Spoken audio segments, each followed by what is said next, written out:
Ladies and gentlemen, this is your captain speaking. Welcome aboard Truly Expat Travel, where we're ditching the guidebooks, fastening our seatbelts, and diving into real stories from travellers who have traded the ordinary for the extraordinary, proving the world really is too big to be left unexplored. Today's episode is just me. It's just me. And I'm going to talk to you about, strangely enough, Singapore, because that's exactly where I am right now. I'm in Singapore. And I just want to bring you to Singapore. My goal about Singapore is that I really want people to make it a destination rather than just a stopover, because people go, my God, it's such a small little country. Yeah, it is. It's a city-state or a city country, which not many countries, there's not many of those countries around the world. That's what I meant to mean. But what I want to kind of go through is tell you that there is so much to do, more than just a 2-day stopover. And I've got some questions here that I'm going to ask myself to prompt, which I'll be asking all my guests this season. I've got some really exciting destinations, some that are, there's a lot of expats there, and some aren't. Some are really exciting destinations that you go, okay, I need to Google, where is that? So yeah, anyway, let's start with Singapore, because everyone knows where Singapore is. And my first question is, let's start with the expat journey. What brought me to Singapore? And how long have I been living here? Well, I have lived here almost 8 years. I cannot believe it. March will make it 8 years. So it's been one of those places that, most people know that I have been living in Asia for 19 years. And normally, it's always been my husband's job that takes us from place to place. And I have a type of business that I can live anywhere because it's online. So, but living in Singapore, I now have a destination website solely about Singapore. So if you're coming to Singapore, I do lots of reviews or places to go or things to see.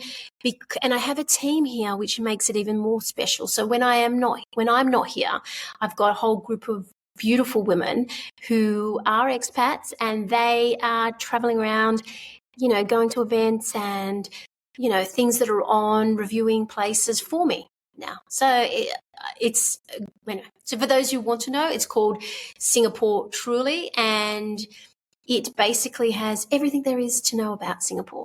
So that's how long I've been here. I've been here, did I just say? Yeah, 8 years. My brain's not with it, but yeah, I've almost been here 8 years, and I love it. Singapore's a great destination. It's one of those very easy destinations for someone who speaks English, because they have 4 languages here, but English is the main language. So it's an easy place. So every place I've lived before, besides Hong Kong, even though Hong Kong English isn't their first language, but you can get by a lot easier than, other places that I've lived. What would you say Singapore is famous for, and what are some of the best known attractions or areas of interest that visitors should know about? Well, let's start with the fact that Singapore is known for not only being the little red dot, but it's also famous for Marina Bay Sands. It's famous for, Singapore. I don't know if anyone knows this. What I think it's famous for is the Singapore chili crab. So if you haven't tried it, or if you've been here before and you've tried it, you'll understand why it's amazing. I love seafood, so and it's not too spicy, so it's just the perfect kind of, what's the word I'm looking for, balance of hot and delicious. That's my opinion. It's also famous for the F1 at the moment. I think we've got another few years before it leaves here. But at the moment, F1 is huge. The amount of people that come here each year just for the F1 in October, is amazing. It's also famous for being quite a clean country. And, because you can't have chewing gum here, you can't smoke e-cigarettes. It's also a city of fines. So all those things that people tell you about, yeah, it is. It's low crime because of that. The fines are big, so people have to understand that that's why we have such a clean, safe country. It's one of those places where I can walk home from dinner at 3 o'clock in the morning on my own, and I do not have to worry at all. It's one of those very safe countries. So if you're a female and you really want to travel or dip your toe into Asia as a solo traveler, start with Singapore. It is so safe. It really is. So it's also well known for Sentosa Island. So Sentosa Island is just full of activities, from bungee jumping to Universal Studios it's got a casino on there. It's on the water, so there's a few beach clubs. It's a really good place to go for people, families with kids. So if you are traveling with kids, I would say break it up. I would say do like 5 days in Sentosa and then 5 days on the main island, because they're so different and there's so much to do on both. When's the best time to visit, and what's one essential thing visitors should pack that might not think of? Okay, best time to travel here, I am completely opposite to what other people are going to tell you. I think the rainy season is so much better because it cools the place down. For those who have traveled through Asia, especially Southeast Asia, the humidity is insane. It really is. You don't realize and you cannot understand how hot and how humid it gets here unless you have experienced it, because it really is hot. And so if you are walking around the street, because it is a walkable city and I walk everywhere, but if you are hot and sweaty and you want to go from A to B, it's tough. So public transport's your best friend and it's super cheap. There's a lot of air conditioning. So I would suggest coming in the rainy season, and I would bring an umbrella. That would be the one tip that I give everyone, and I'll tell you why. One is because it's when you're here in the sun, when it's in the middle of summer, well, it's always summer, but say it's, here in July or June or whatever, it blocks you from the sun. It makes a huge difference with an umbrella. I have become Singaporean because I walk around with an umbrella everywhere.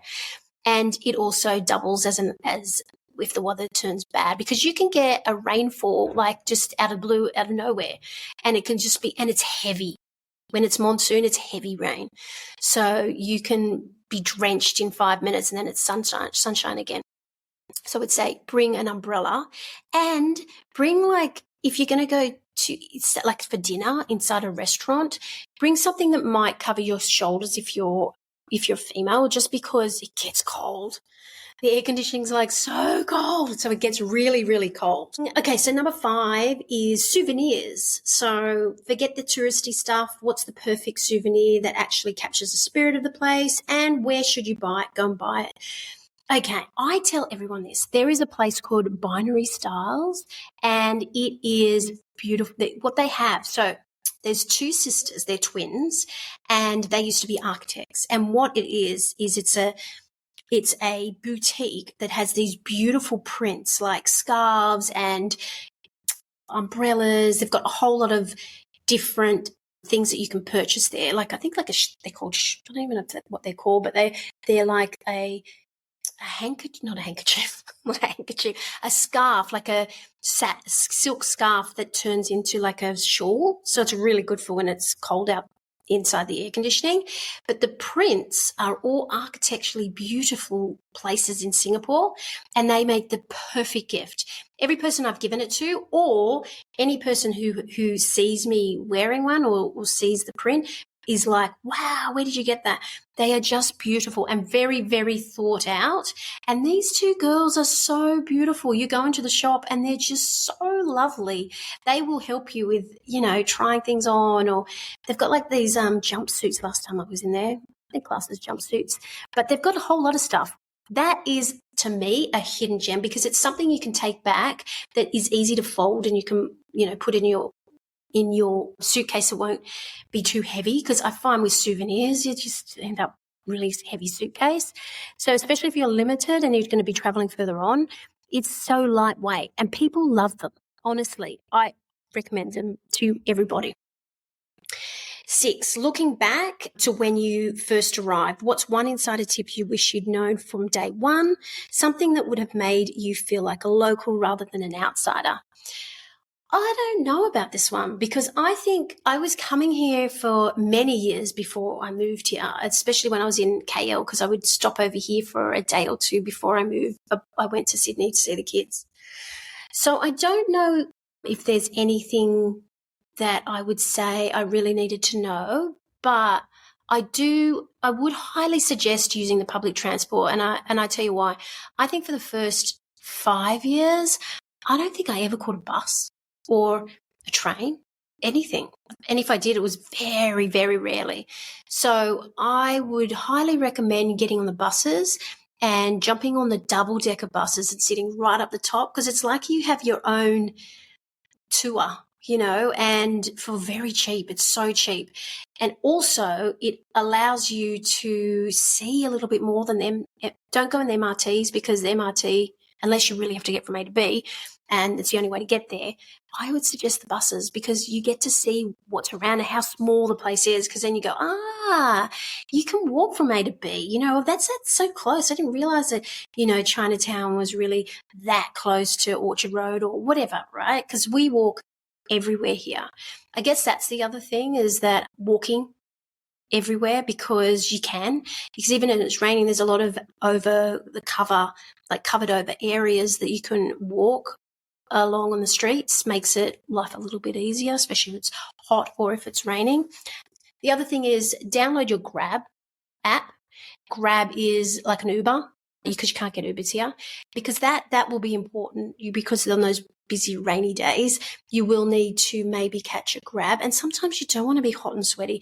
So getting a Grab makes life so much easier, especially if you're going out to a restaurant and you're all dolled up, you don't get there sweaty. So the Grab app is I think, very Singaporean. But what people don't tell you is there's another app called Gojek. And so Gojek is the Indonesian Uber equivalent. And so what we tend to do here, or I tend to do especially, is that I would check on Gojek first, and then I would check on Grab for the price. And usually you can sometimes it's $10 difference. So that is something that people didn't tell me. I'd been here quite a while before people kind of I knew about it. And what does a typical local meal look like, and where would you recommend buying it? There are a particular restaurant, street food store, or market that become your go-to favorite.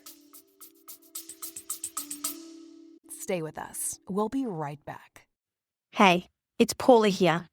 Just popping on to tell you about a quick way you can support the show. If you love this podcast, head to the link in the show notes. Any contribution helps me keep creating episodes just for you. Plus, I'll send you a thank you email and give you a shout out in the next episode. The link is also on my website and social media, so support really does make this possible. Thank you.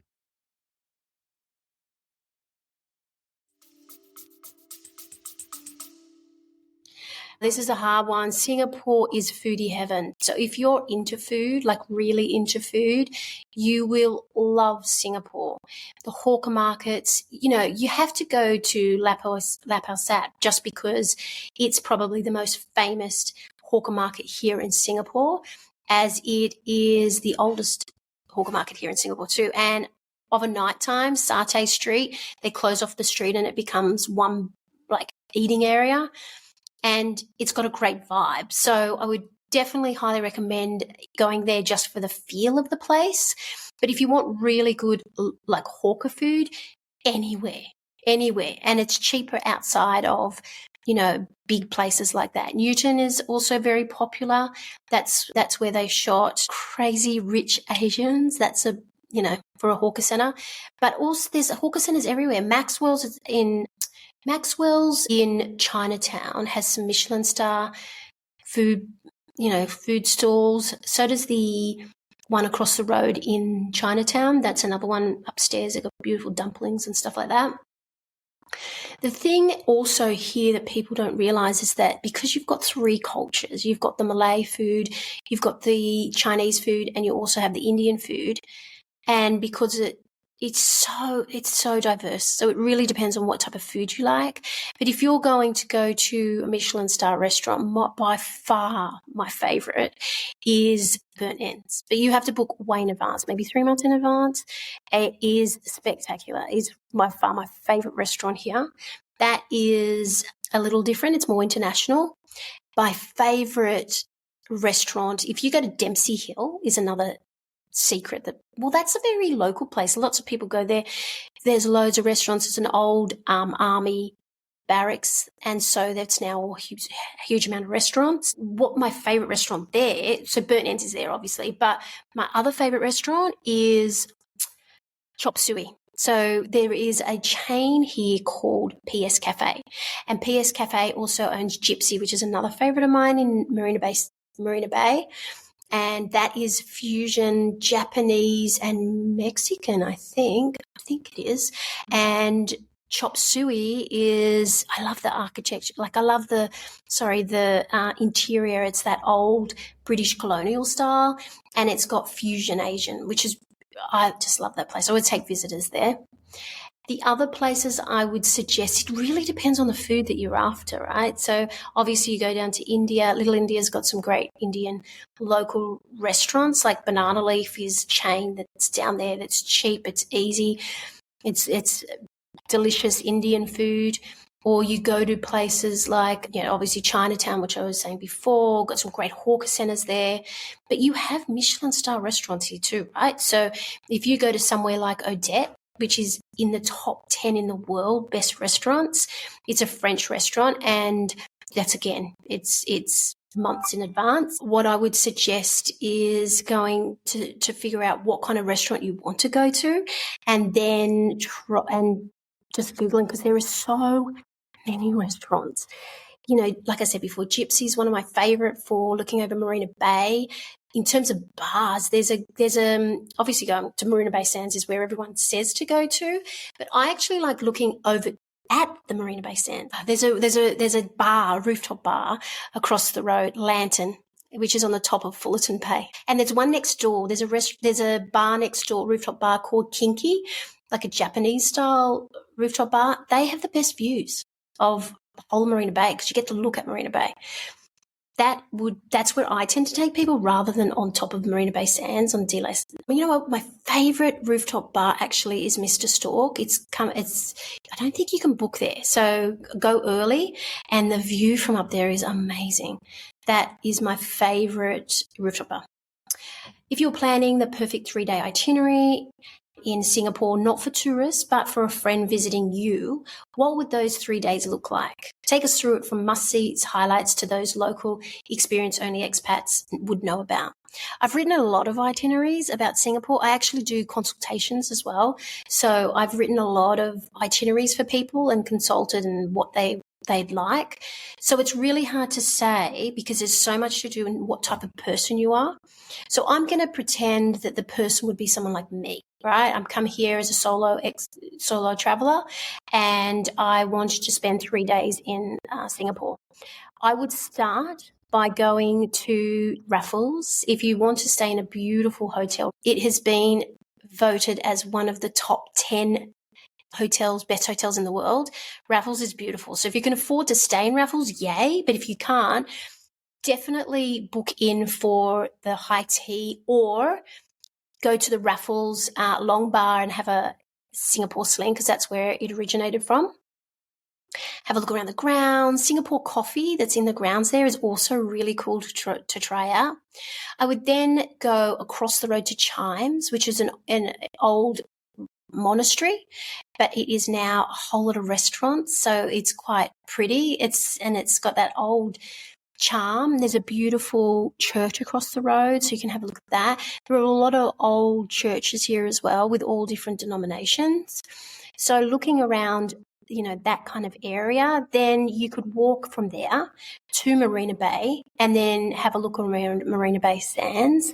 You have to go to Marina Bay Sands because it's quite nice, and it is also a great place to shop, but it is expensive. It's more expensive it's got every shop known to man, but it is a little bit more expensive. If you are coffee lover, then Batcha Coffee has a beautiful little cafe there. It's a Moroccan style cafe, but it is lovely. It's got hundreds of different types of coffee, and it's got like beautiful, you can have lunches there as well, but it does have beautiful little cakes and things like you would find in France. But you can take away as well. If you take away, it's got a beautiful little like little cup that it comes in, and it's got the honey that is on a stick and you dip in, and it's got clotted cream rather than milk. So it's a whole experience. And then you could go across to the Gardens by the Bay and you have a look around there.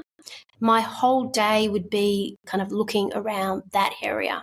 There is also the museum there. And if you get to go to the museum, if you go up to the rooftop of the museum, which doesn't cost you anything, you can go into the museum and most of it's free except for the exhibition. So you can have a look downstairs into the old law courts, and the cells are still there from back in the day, which is you can just go wandering around and you go to the rooftop. It has the best view, I think, of the whole of Singapore. It's beautiful. So that would be my first day, and then go and have dinner down at Marina Bay, whether you go to Gypsy, which I mentioned before, or PS Cafe is there as well. So if you just want to have something light, you can go into Marina Bay. There is some restaurants inside Marina Bay, there's some really nice restaurants actually. And then you can end up going back to Gardens by the Bay and do the 8 o'clock, I think it's 8:15. And 7:45 and 8:45, something like that. But I'll put it all in the show notes, that you have 2 light shows. So that can be your first day. Day 2, I'd go to Sentosa, spend the whole day in Sentosa. You can do heaps of free stuff. You can do a jungle walk there, and then you can even walk across over and do the cable cars and then do like Henderson Wave and stuff like that. They also have a fort there that's free to walk around and have a look at. It's part of history. You can go for a swim in the ocean. You can sit on the beach. You can also do a whole lot of paid things as well, right? So you can go and do the luge. Can't remember the name of it, luge. And then you can do treetops. There's bungee jumping. There's like a kind of like an amusement, I guess, up the park, kind of up the top. You've got Universal Studios. You have aquarium, water park. There is so much to do. So I would spend a whole day in Sentosa. And then day 3 for me would be, there's a couple of options, but I would suggest you can get a ferry and you can do some islands in Singapore. So you can go island hopping. And you can go to what they have, like 3 islands. So there's 3 Sisters, there is Lazarus, and another one that's just can't think of the name of it. But you buy the ferry ticket, you can stop off at those, and you take a packed lunch, and you can sit on the beach, go for a swim in the water. It's so clean and beautiful there. You can go walking around 3 Sisters, I think it's called, and it has a whole like a marine park there. So a lot about, the area and the marine life. So I would spend the 3rd day looking at that, and in the evening I'd go to Dempsey Hill and splurge at. You could either go to the seafood place, and have the chili crab, or you could go to Burnt Ends, or you could try, actually there's so many restaurants there, or you could do the chop suey one that I suggested. They would be my 3 full days. I've got heaps of other days and other things that you can do, but they would be my 3 days of what I would do. So those spots that locals guard, like Precious Secrets. What's your favourite neighbourhood or area that doesn't make it into the guidebooks but absolutely should? I would say I really like River Valley. I'm a little bit biased, but the area itself is beautiful. So if you go along and have a look at Robertson Quay, there's some really cute little cafes and restaurants there. And even if you walk off the side streets, it's just really pretty. You've got loads and loads of health retreats like ice baths and health centres, and you've got beautiful restaurants and bars. I like River Valley, and River Valley is very local, so lots and lots of expats as well that live there. But it's not somewhere you would normally go if you might go to Robertson Key. You might go, actually, to be fair, you probably go as far as Clark Key. And what people don't realise is if you walk from the city, like Marina Bay Sands, if you walk all the way along the canal from Boat Key, Clark Key, Robertson Key, and then you keep walking Alexander canals, it just keeps going. There's some beautiful little areas along there, but I really like Robertson Key, and I really like kind of River Valley area, but people don't really talk about it unless you live here.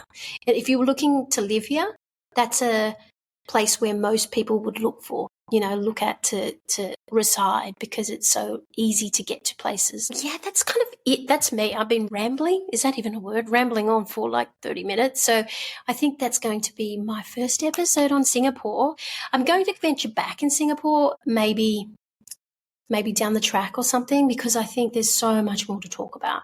I've just kind of scratched the surface of things to do. But in the meantime, if you are interested in knowing more, you can have a look on my website, Singapore Truly, or on my social medias platforms, or even you can message me and I can do a consultation for you or write an itinerary. So reach out and contact me. But until next time, thanks again for listening, and welcome back to Truly Expat Travel Podcast Season 2.